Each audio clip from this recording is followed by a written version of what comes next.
واش عارف أن واحد العالم قبل كتر من 1000 عام كان كيكتشف الأمراض وكيكتب كتب اللي حتى اليوم الأطباء كيرجعوا ليها؟ هاد العالم هو الرازي. القصة ديالو مدهشة وممكن تغير نظرتك للطب والعلم. الرازي تزاد في مدينة الري، ومن صغره كان كيحب المعرفة بزاف. ما كانش غير طبيب، كان عالم كبير في الكيمياء والطب والفلسفة. ولكن الحاجة اللي خلته مشهور في العالم كامل هي طريقة التفكير ديالو. كان كيقول العلم خاصو يعتمد على التجربة ماشي غير الكلام. من أعظم الحوايج اللي دارها الرازي هو أنه فرق بين مرضين كانوا الناس كيخلطوا بينهم، الجدري والحصبة. اليوم هادشي باين سهل، ولكن في ذاك الوقت كان اكتشاف كبير بزاف.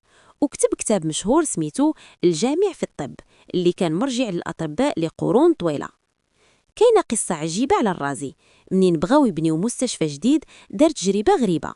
علق قطع اللحم في أماكن مختلفة في المدينة، والمكان اللي بقى فيه اللحم صالح أكثر وقت اختاروه باش يبنيو فيه المستشفى. هادشي كيبين قداش كان كيستعمل التفكير العلمي.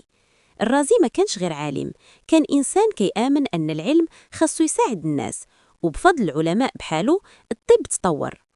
إذا عجبتك هاد القصة، كاين علماء كبار آخرين قصصهم أعجب من الخيال. في الحلقة الجاية غادي نحكيو على عالم غير علم الجراحة في العالم. اشترك في القناة وخليك معنا.